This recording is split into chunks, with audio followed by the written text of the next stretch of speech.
रात को दे दे रात को और आपका तकरीर में नारी के वास्ते अल्ताज को नारी के वास्ते अल्ताज का इल्ताज का ज़रीने सफीना दे दे ज़रीने सफीना दे रात के सामने मौलाना दिलशाद साहब तिल्ला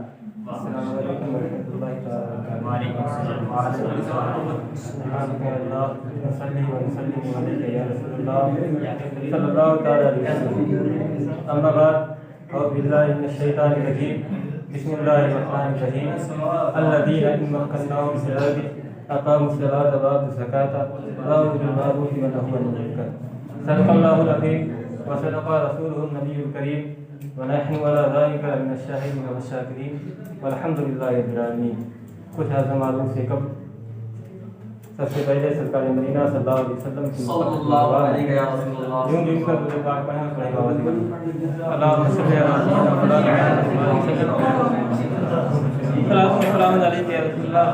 अलैहि वसल्लम।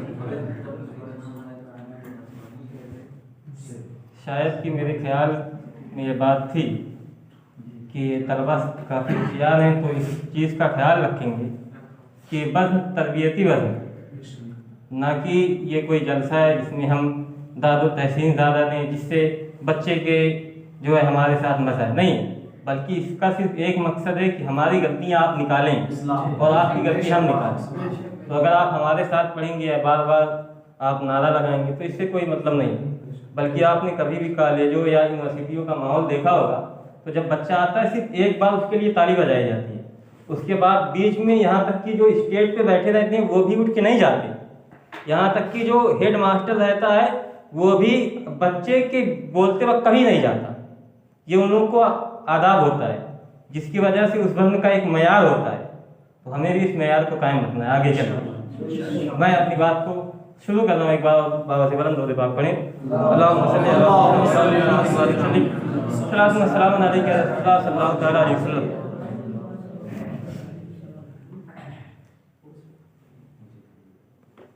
इस्लाम जब इस दुनिया में आया तो इस्लाम के इस दुनिया में आने के दो पहलू।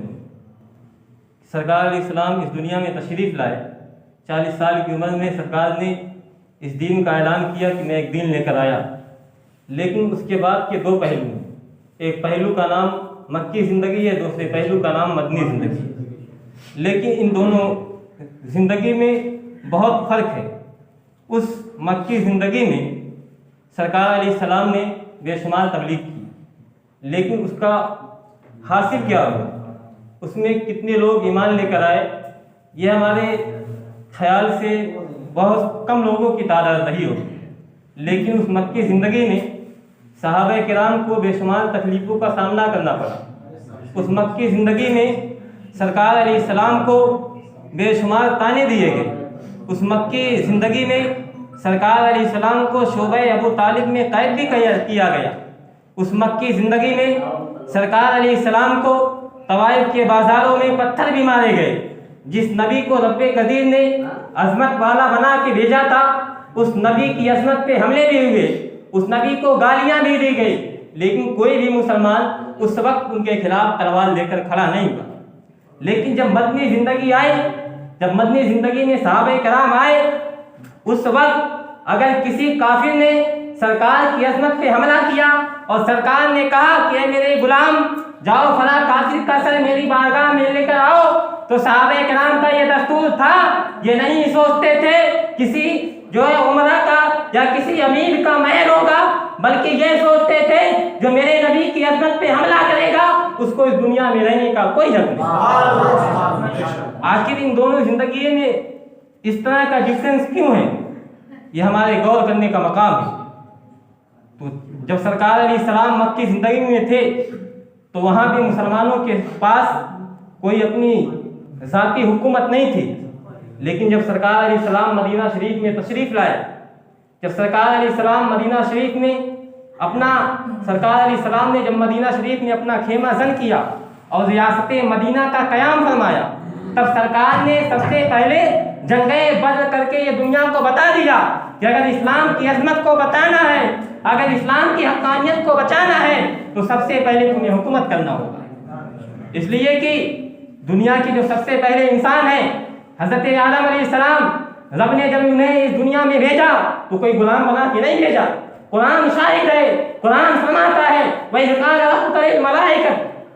इन्नी जाइलुन फिल अर्दि खलीफा। कुरान का ये फरमान है, रब फरमाता है फरिश्तों मैं अपने आदम को इस दुनिया में भेजने वाला हूँ, लेकिन कोई गुलाम बना के नहीं भेजने वाला, कोई दुनिया का इंसान बना के नहीं भेजने वाला, बल्कि अपना खलीफा बना के भेजने वाला हूँ। ये रब का ये फरमाना कि मैं हजरत आदम को अपना खलीफा बना के भेजने वाला हूँ, इस बात की गवाही देता है कि अगर इस्लाम के कानून को दुनिया में नाफिज करना है तो सबसे पहले तुम्हें इस दुनिया पे हुक्मरानी करनी हो। और ये तारीख गवाह है कि जब तक मुसलमानों के पास हुकूमत थी, अगर किसी ने इस्लाम के कानून की खिलाफ भी आवाज़ उठाई तो इस्लाम के हुक्मरान ये नहीं सोचते थे कि वो कौन सा बादशाह है, बल्कि उनके ज़हन में सिर्फ ये रहता था कि अगर हमें ये जगह मिली है तो सिर्फ इसलिए मिली है कि हम रसूलुल्लाह के दीन की हिफाजत करें। बल्कि जब सरकार इस्लाम का इस दुनिया से विसाल हुआ, हज़रत सैयदना अबू बकर सिद्दीक़ रज़ियल्लाहु ताला अन्हु तख्ते खिलाफत पे जलवा फरमा हुए, उस वक्त ये मुनाफिकीन ने ये इरादा बनाया कि सरकार इस दुनिया से चले गए, अब ज़कात देने का क्या, अब ज़कात से क्या फ़ायदा होगा, ये तो सहाबे के नाम अपनी जेब भरेंगे। लेकिन हज़रत अबू बकर सिद्दीक़ रज़ियल्लाहु ताला अन्हु ने कहा, ज़बरदस्ता ऐलान किया कि अगर सरकार इस्लाम के ज़माने में कोई एक ऊँट और उसकी नकेल लेकर आता था और अगर इस वक्त वो नकेल नहीं लाएगा तो सबसे पहले अगर कोई उसके खिलाफ निकलेगा तो उसका नाम अबू बकर। अगर ये जज्बा और इस तरह ताकत मुसलमानों के पास थी तब मुसलमानों ने ये बताया था कि अगर कोई इस्लाम के कानून पे हमला करेगा तो उसको हम इस दुनिया में नहीं रहने देंगे। बल्कि एक साहबी रसूल एक बस्ती में गए, उस बस्ती में जाने के बाद वो मुसलमानों की बस्ती थी, लेकिन जब उन्होंने ये सुना कि यहाँ पे एक गुस्ताखे रसूल रहता है, यहाँ पे एक रसूलुल्लाह की अज़मत पे हमला करने वाला शख्स रहता है, वो अपने घोड़े से नीचे नहीं उतरे और फरमाया जिस बस्ती में रसूलुल्लाह का गुस्ताख मौजूद हो वहाँ पे रसूलुल्लाह का आशिक नहीं जा सकता। लेकिन आज हमारी आबादी हिंदुस्तान में 35 करोड़ की है, एक बार नहीं बल्कि आज़ादी के बाद 50 बार से ज़्यादा ऐसा मामला हुआ है जब रसूलुल्लाह की अज़मत पे हमला किया गया, लेकिन बोलने वाले कोई नहीं रहे, बल्कि टीवी और चैनलों पे बैठ के हज़रत आयशा सिद्दीक़ा रज़ियल्लाहु ताला अन्हा को गालियां दी गई। ये असल में हमारी कमी थी कि हमने एक पहलू को छोड़ दिया जो दीन का एक मजबूत पहलू था, जो दीन का एक अजीम दरख्त था, उसको हमने खुद अपने हाथों से ढा दिया। लेकिन अब ये ज़रूरत है कि इस दरख्त को फिर लगाया जाए और इसकी जो है जड़ों को पूरी दुनिया में फैलाया जाए और ये बताया जाए कि आज भी मोहम्मद अरबी के वो गुलाम मौजूद हैं जिनकी वजह से दुनिया चलती है। इसलिए कि इस्लाम ने सिर्फ ये दर्श नहीं दिया कि नमाज पढ़ी जाए, बल्कि इस्लाम ने हमें रहने के हर ज़ाविये पे नजर रखने का तरीका बताया। बेगर इसके हमारी ज़िंदगी मुकम्मल नहीं। अगर हम नमाज को ले लें और ज़कात को छोड़ दें तो ये तो नहीं इस्लाम के कानून पे अमल होगा, बल्कि अगर हमें इस्लाम पे अमल करना है तो इस्लाम ने हमें हर तरह से ज़िंदगी देने का तरीका सिखाया है। उसी में एक का नाम सियासत भी है, और सियासत का नाम क्या है, एक मैं किताब पढ़ा था जिसमें सियासत के बारे में ये लिखा हुआ था कि सियासत नाम है अल्लाह के हुक्म को ज़मीन पे नाफिज कर देने का। तो अल्लाह का हुक्म ज़मीन पे कब नाफिज होगा, अल्लाह के कानून को दुनिया में कब नाफिज किया जा सकता है, उसी वक्त जब एक मुसलमान जो है तख्ते खिलाफत पे बैठा हो। हज़रत इमाम हुसैन रज़ियल्लाहु ताला अन्हु को करबला के मैदान में क्यों शहीद किया गया? अगर हज़रत उमर फारूक आज़म उस वक्त के हुक्मरान होते तो क्या हज़रत इमाम हुसैन रज़ियल्लाहु ताला अन्हु को शहीद किया जाता? नहीं, बल्कि तारीख की अवाक़ में लिखा हुआ है कि एक मरतबा हज़रत उमर फारूक आज़म, हज़रत मौला अली, हज़रत इमाम हुसैन जलवा फरमाते, हज़रत उमर फारूक आज़म तख्ते खिलाफत पे बैठे हुए थे। हज़रत इमाम हुसैन रज़ियल्लाहु ताला अन्हु ने हज़रत उमर फारूक आज़म से कहा कि ये तो मेरे नाना का मिंबर है, क्या आपके भी नाना का कोई मिंबर है? तो हज़रत उमर फारूक आज़म ने कहा कि नहीं, मेरे नाना को कोई मिंबर नहीं। तो हज़रत इमाम हुसैन रज़ियल्लाहु ताला अन्हु ने कहा ये मेरे नाना का मिंबर है, आप उठ जाइए। हज़रत इमाम हुसैन ने जैसे ये जुमला कहा, जिसकी हुकूमत 22,000 मुरब्बा मील पे थी, जो पूरी दुनिया के दिलों में राज करता था, वो अपने तख्त से उठ गया। लेकिन जो यजीद, जिसको दुनिया गालियां देती थी, उसने अपने नौकरों और चाकरों को भेजकर इमाम हुसैन को कत्ल करवाया। इन दोनों के दरमियान क्या चीजें थी कि जिसकी वजह से यहाँ हजरत इमाम हुसैन की इज्जत की गई और यहाँ हजरत इमाम हुसैन की अजमत को तातार किया गया। इसमें एक ही बात थी कि वहां पे एक जालिम हुक्मरान बैठा हुआ था और यहाँ पे एक आदिल हुक्मरान बैठा हुआ था।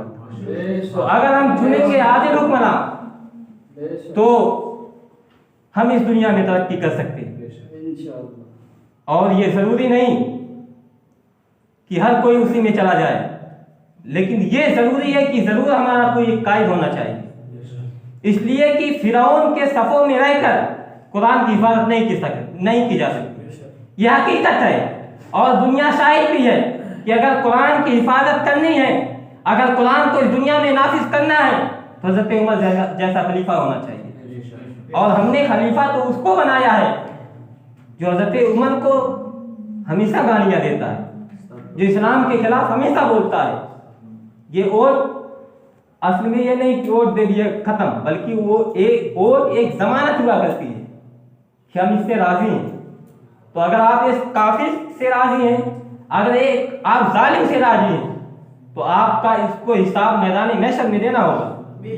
इसलिए आप अगर किसी जुल्म का साथ देंगे तो आप भी जालिम होंगे।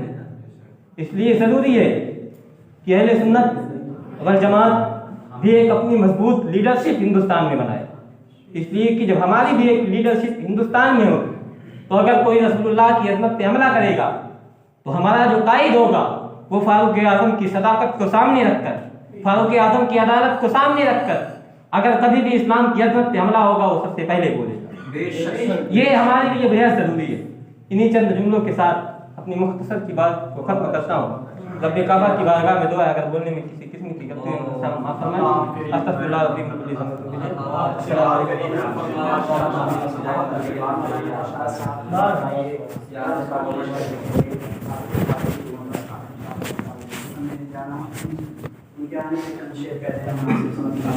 सबसे आला हमारा नबी, सबसे आला हमारा अपने मौला का प्यारा हमारा नबी, अपने मौला का